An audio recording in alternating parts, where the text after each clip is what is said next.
Now, the Buckeye Extra podcast with Rob Aller, Bill Rabinowitz, and Joey Kaufman from the Columbus Dispatch. Welcome back, everyone, to the Buckeye Extra Football Podcast. This is Joey Kaufman, and I'm joined by Bill Rabinowitz. We are here to download some thoughts following the Ohio State spring game last Saturday. And I thought we got some clarity a little bit at the end of the spring practice season about where maybe this quarterback competition might go. Once again, Julian Sayin, I think, is the clear frontrunner in that battle. Yeah, I wouldn't have said that before the spring game. I entered spring thinking he was the guy. Then the practices we saw, Lincoln Kienholz was, first of all, taking as many first-team reps as Julian Sayin. And the student appreciation practice, he looked better than Julian Sayin. So I thought, okay, it's a real competition here. And it still is. But based on what I saw Saturday, Julian Sayin's the guy. I mean, he made some throws that were just really, really good throws. I know they were not playing, exotic defenses. They kept it very bland on defense. Quarterback couldn't get hit. So you have to always add those caveats when you start talking about performance in a spring game. But some of the throws that Sayin made were just really, really nice throws and tight coverage. He just seemed to have a grasp of the offense. He didn't make any glaring mistakes that I saw. Contrast that a little bit with Kienholz, who in the first series overthrew Jeremiah Smith on third down and just was off on a couple other throws. He got better as the day went on, and he had a couple touchdown passes, and it wasn't a disastrous performance by any means. But I just thought that if you were to look at those guys side by side, Sayin was the better guy.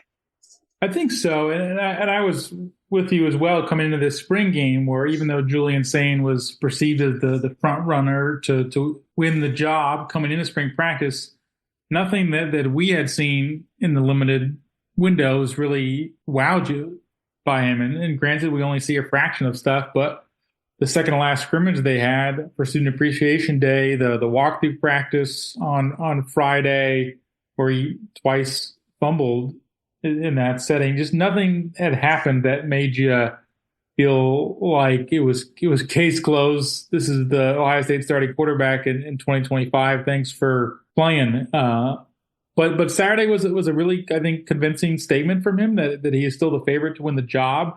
I think it was probably most reminiscent of C.J. Stroud in 21, where he really finished spring practice strong and looked like the guy who was going to be the Ohio State quarterback. And I think he was starting to show some distance between Kyle McCord. I think Lincoln is going to push him further into August than what we saw in that circumstance. But you think about the last couple of spring games, we think Ohio State starting quarterbacks, Will Howard last year or Kyle McCord in 23. Neither of them really, I thought, made a very convincing closing case at the end of spring and needed ultimately more time in August to show that they were the guy. But I thought Julian played well. And I think it was also impressive to me that the previous week's scrimmage hadn't played all that well. Playing a scrimmage in front of 40,000 people kind of elevated his performance. So I thought he showed something there.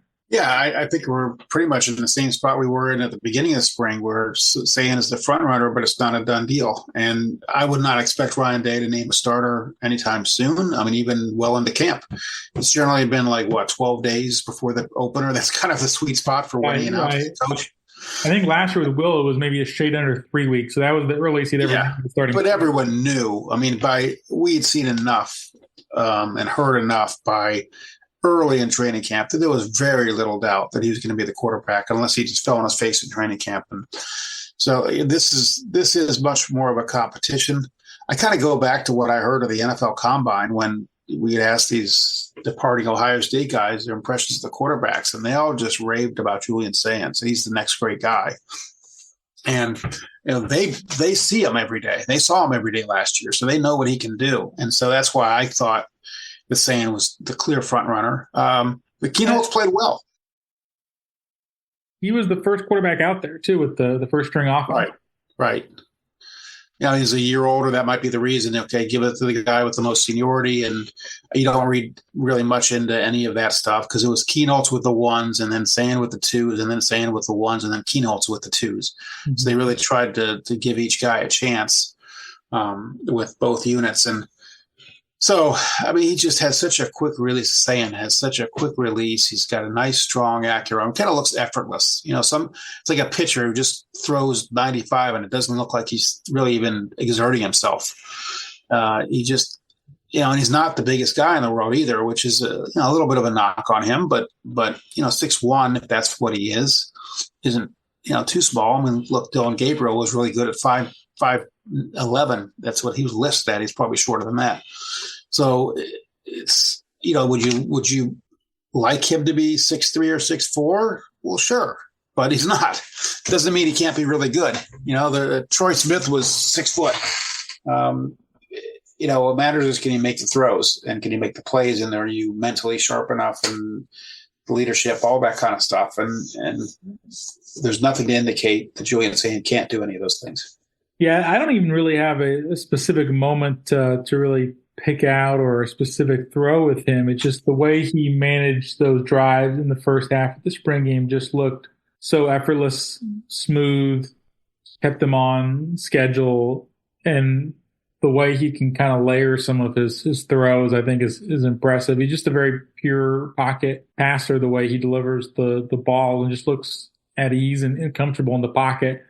I think to keep in mind, it was a vanilla defense. And you think about the spring game or the scrimmage the week before the spring game, where they're maybe being a little more exotic with the pass rush and blitz calls and all of that. When things break down, how does he handle things? That's when he threw an interception in the scrimmage. But when he wasn't facing a significant rush and had time, he can throw some nice balls and really kind of move the offense downfield. Yeah, when he was a starter or when he was the quarterback, both the first team and the second team scored touchdowns on the first 2 drives. So, that's the goal, right? Can your quarterback lead you to a touchdown? And he did the first 2 times he touched the ball. So, we'll see how it plays out in the fall, in August. But right now, I would say I would give him probably an 80% chance of being the quarterback. That's probably where I would fall on the number scale. But what do you think? 80, 70, I mean, somewhere in there. I think that's probably the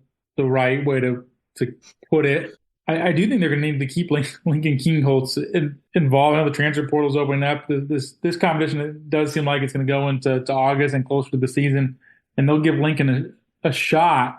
But he's really important for them too, and his development matters a lot. They only have 3 healthy quarterbacks right now. Mason Maggs, a walk-on quarterback, was out for spring, and then the third guy is Tavian St. Clair, who's only a true freshman. So that is a position group which is really fragile. They've in terms of the numbers, they've managed the situation in the past where they've only had 3 scholarship quarterbacks. That was the situation in 22 when it was C.J. Stroud, Kyle McCord, and then Devin Brown, who was a true freshman at the time. But Ryan's ideal scenario is to have 4 guys on scholarship. Jack Miller, you forgot Jack Miller.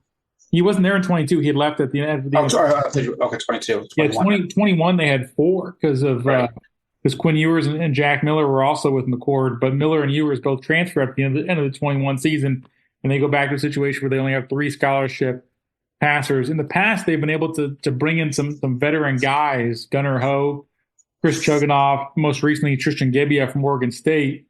But I wonder if that's going to become more difficult now because in Gebbia's case, he was benefiting from having more eligibility due to the pandemic, and as the COVID-19 eligibility waivers are a thing of the past, as guys continue to cycle through, it's probably going to be harder to find a 3rd, 4th year guy to truly be a backup or a veteran in that room. But they need to have a valuable, I think, backup this year.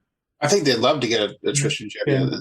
I mean, I don't know that it'll be that hard. I mean, look, these guys, by this point in their career, let's say you're a 5th year guy, redshirted as a freshman, then you're a 5th year guy, and you kind of know where you stand. You're not going to be an NFL quarterback, but you maybe want to be a coach.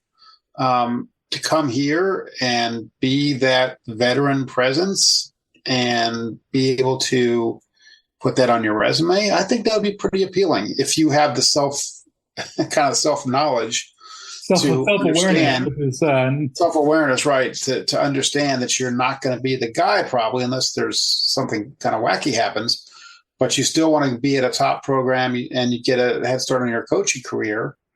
I think this would be a pretty appealing place to be. And the other thing is, look, nobody's guaranteed the starting job. I mean, Julian's saying if it's him, could go out and struggle, and then maybe you look at the veteran guy. But I think there could be somebody out there that's looking to be, this will be a transitional year for them in terms of going from quarterback to coach. Yeah, I agree with that. I would think it would be a smart move for somebody who sort of has just a general awareness for where maybe their future may lie. But it did strike me as we were watching the spring game that they only have 3 available healthy quarterbacks that just take reps. Because last few years we've seen 5 guys or 4 guys. Right. I go through that position, and it was just striking to see so much Tavian St. Clair, a true freshman, taking snaps there late in the thing. We've probably hit the quarterback well enough. What were the other things that kind of struck you during the spring game, Joey? I think Max Clare is going to be very valuable for them this season. I wrote about him after the game. He had a touchdown, a 26-yard catch where he lined up like a slot receiver. wasn't in a 3-point stance like sometimes you see tight ends, but he was positioned alongside Brandon Ennis in the slot, and it made a nice move to split 2 safeties and catch a pass from Sane. But I think they're going to use him a lot. I don't think he'll catch 51 balls like he did at Purdue last year with the amount of talent Ohio State has at wide receiver. But he really promises, I think, to give them a different dimension than they've had, because he's probably their best pure receiving tight end in quite some time. I think he's a more polished route runner even than some of the guys you've seen come through here, like Cade Stover or Jeremy Rucker. They've had some nice receiving tight ends, but he looks to me more almost like a receiver tight end hybrid. And I think there's going to be chances for him to make plays on the inside. They're losing Emeka Egbuka as a slot receiver. I think, to me, he almost is going to help replace Emeka's production on the inside, which I hadn't really thought about as much until kind of just watching him make that play and sort of stretch the field there.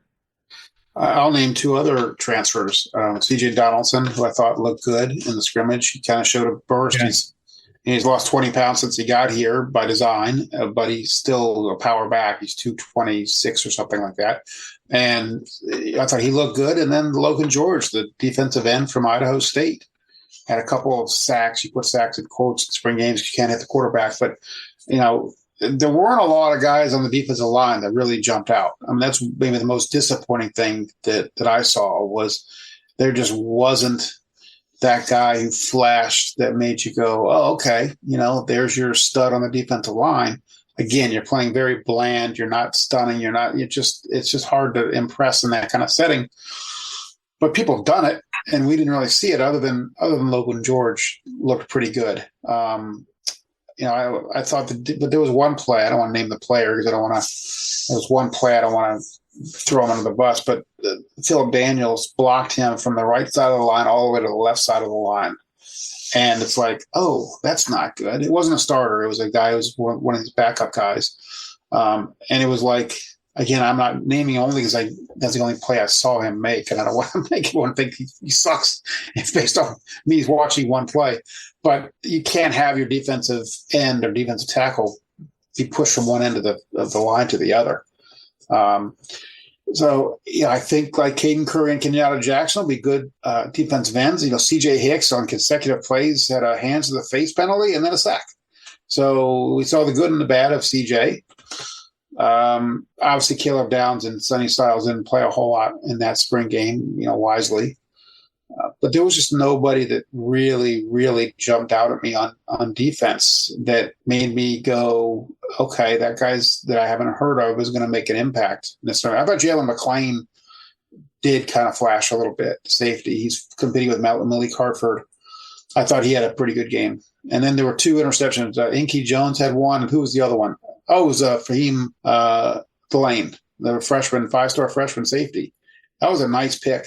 Not a great throw by Tavian St. Clair, but made a nice play on it. And, that's, if you're a freshman, that's the way to catch somebody's eye. Yeah, I'm the thing that's always true about spring games is how do you evaluate certain position groups, especially if one side of the ball plays better than the other side of the ball. And I feel that way about the offensive line versus the defensive line, because I thought the offensive line did a nice job giving the quarterbacks time to throw.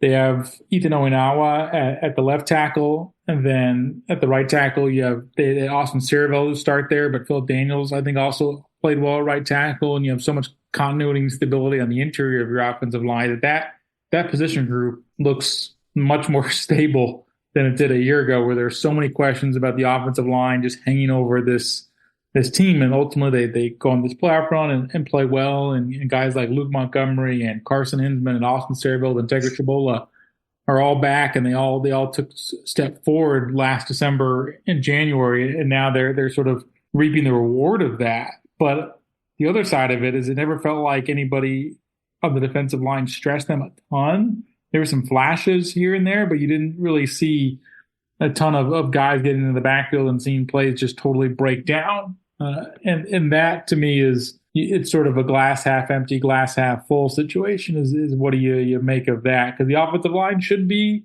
pretty good. They brought in 2 good tackles, and you have all this returning talent on the interior, so that should be a group that's able to protect your quarterbacks. But on the other hand, maybe you wanted to see a little more disruption up front. Yeah, I think that's a fair criticism. I just didn't see it. Again, I feel like if we just repeat ourselves over and over with this, you don't want to make too much of a spring game. You just don't want to do it. Unfortunately, we don't get to watch a lot of the other practices, and it's just really hard to gauge that stuff. And a lot of the practices we saw were not tackling practices.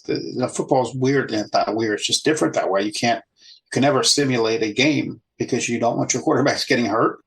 And if the quarterback knows he's not going to get hit on the play, that gives him confidence in the pocket. There's no fear factor. And so, even we kind of gushed a little bit over Julian saying, I just want to raise the point that that's not a game situation. We still don't know how he really will respond when he's got 300-pound defensive linemen trying to kill him. That's a different ballgame. Yeah, he is operating in that spring game under ideal circumstances, which is, I think, in a way, interesting the way Ohio State went about their scrimmage on Saturday. Was they kept things vanilla. They were largely in a sort of a too high safety look. Didn't tend to bring a ton of extra pressure, which is favorable conditions for a quarterback, probably as favorable as they're going to face at any point in the season next fall. And are you better off doing that? Or are you better off really trying to make life difficult for them? But they're also young passers trying to grow, and you want to maybe get a chance to evaluate them under ideal conditions, sort of see if they can make the routine plays routinely, as Ryan Day so often likes to say it. And maybe it was Sayin who has had it. We're trying to avoid those Sayin puns, by the way, in our headline. I sort of walked into it. Yeah, well, we're trying not to, just saying or, whatever. We'll try to avoid that. I'm not saying we're going to be 100% successful, but we're going to try to not hit that too hard. You raised an interesting point about Ryan Day, because he likes to put his quarterbacks under the gun. He likes to challenge them. He likes to criticize them very loudly and repeatedly, because he wants to make the practice harder than the games, because the games, you have to be ready for anything. You have to be mentally tough. And so I wonder how he's balancing the being harsh with quarterbacks, because that's the way he thinks they should be coached, with the I don't want to destroy these guys' confidence because we're going to need one of these guys to start. So I think that all 3 of those guys, from what I can tell, have fairly thick skin. I mean, it's hard to really know, but they don't seem to get rattled easily. None of the 3. But that's going to be tested. And of course, Ohio State opens the season with Texas, so there's no easing into it. I think Lincoln's experience in that Cotton Bowl 2 years ago had to have had some effect on him and in the resolve he showed, just to be put in such a difficult situation. And really, it never felt like he was set up for any sort of success. But right through that, I mean, he even went up on the podium with Ryan Day after the game and took questions from reporters and dealt with whatever questions people wanted to kind of throw his way. That had to have shaped him in some fashion and helped him maybe grow up to this point. Yeah, I just remember that press conference, which was weird. It was Ryan Day and Jack Sawyer and Lincoln. And Jack Sawyer made a point of really defending, before anything had even been asked of Lincoln Kienholz, of Jack Sawyer saying, I'm really proud of him for just gutting it out, because obviously he was not ready for the moment as a true freshman who hadn't gone through spring. And so at least Lincoln Kienholz even then made a positive impression on Jack Sawyer and presumably the other teammates, although it may have been Jack just being a good teammate and saying nice things about the quarterback who'd gone through a miserable experience. But I do think Lincoln Kienholz seems to be a fairly self-confident guy and not rattled easily. And so, look, it's going to be a real competition. I do think Julian Sand's the front runner, but we'll see how it plays out.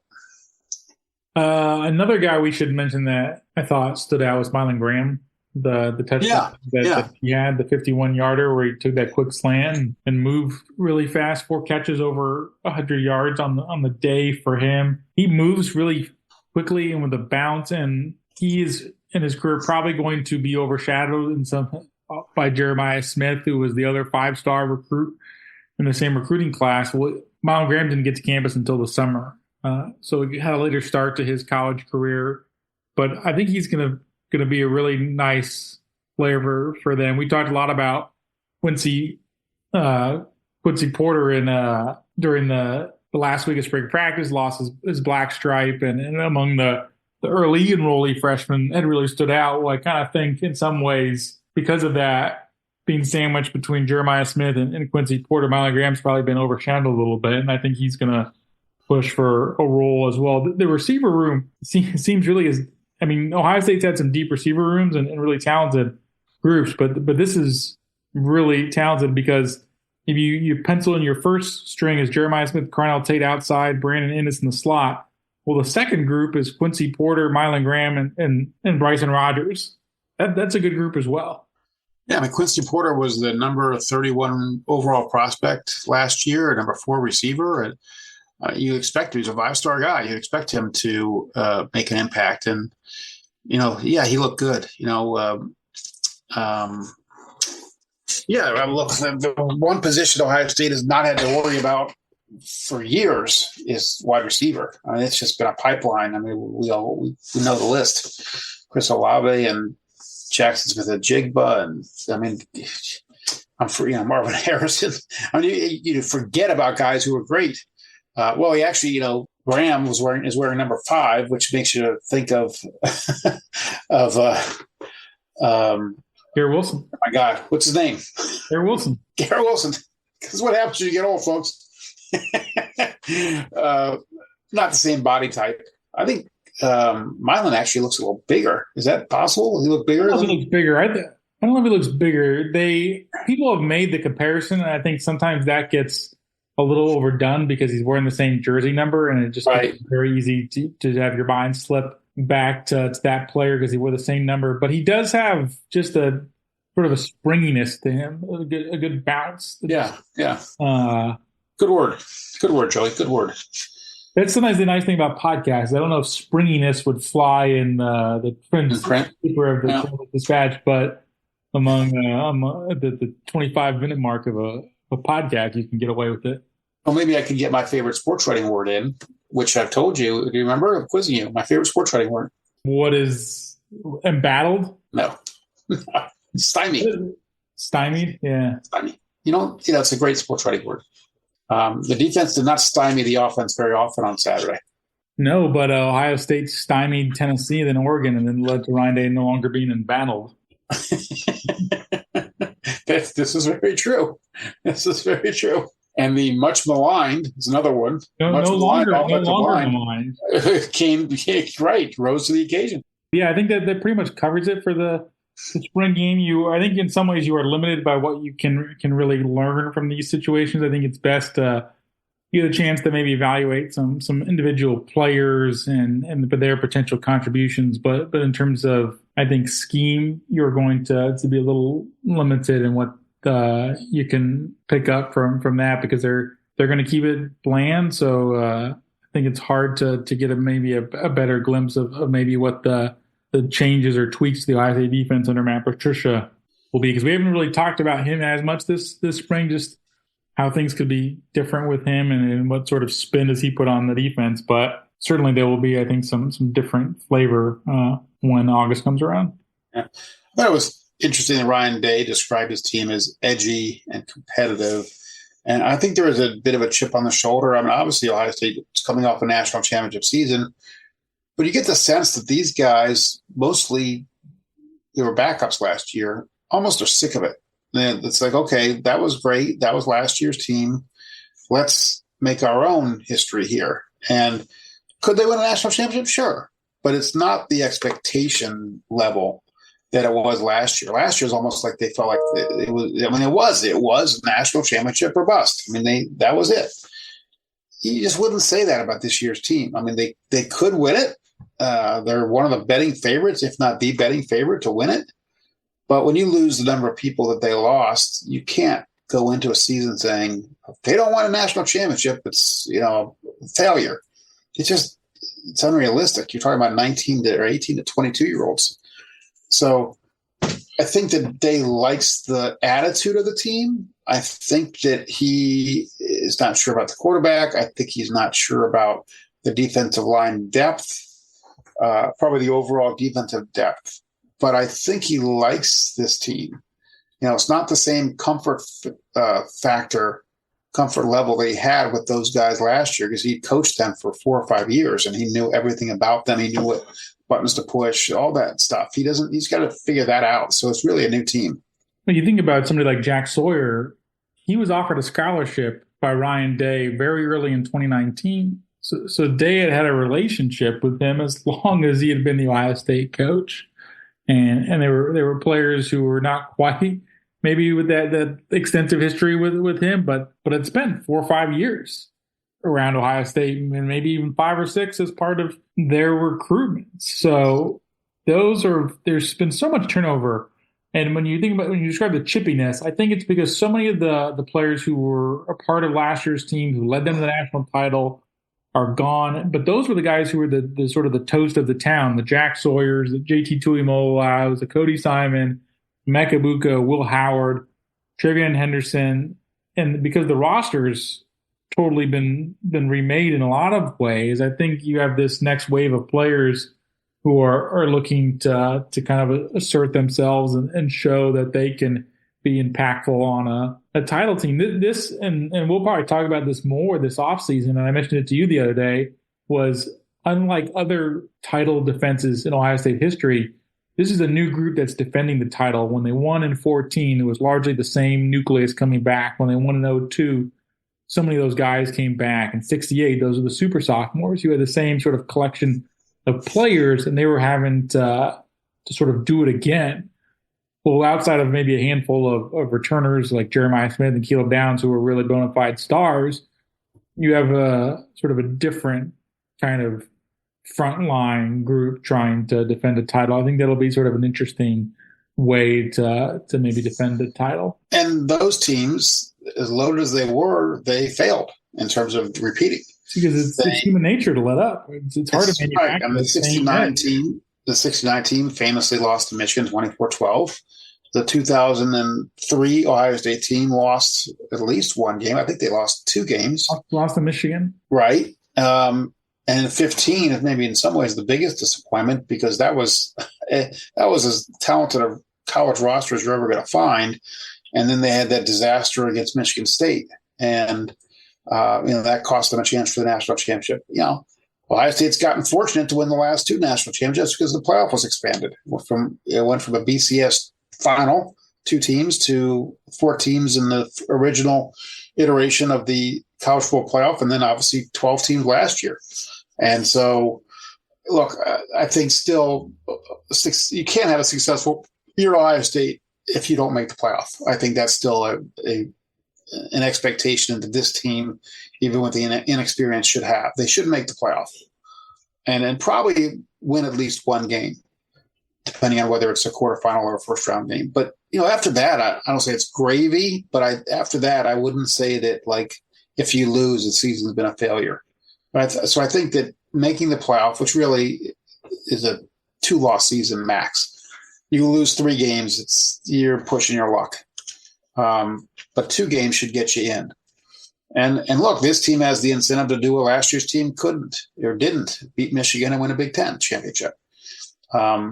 So there's plenty for this team to play for. They're a hungry team. They want to make their own identity. And how well it would be unique if Ohio State went back-to-back. They've never done it. It will be as always, an interesting year. Those good to kind of revisit the big picture and the stakes as we close things out from spring practice. If there's any news and updates from the transfer portal, which does open tomorrow, April 16th, we'll have more on that for you and updates as they come, as Ohio State potentially could look to add some pieces to the roster and always could be impacted by attrition themselves. Anybody can enter the portal at that point and go anywhere. There's no limitations on how often you can transfer. So that is the world of college football nowadays. But they kept most of the roster intact last spring window. We'll see if they can do that again here. Thanks for joining us and listening to this episode of the BuckeyeXtra Football Podcast. That was Bill Rabinowitz. I'm Joey Kaufman. If you liked this episode and you like other episodes, feel free to review us on Apple Podcasts. Thanks for listening, everybody. Be sure and subscribe to the BuckeyeXtra Podcast in the iTunes Store, the Google Play Store, or on Stitcher.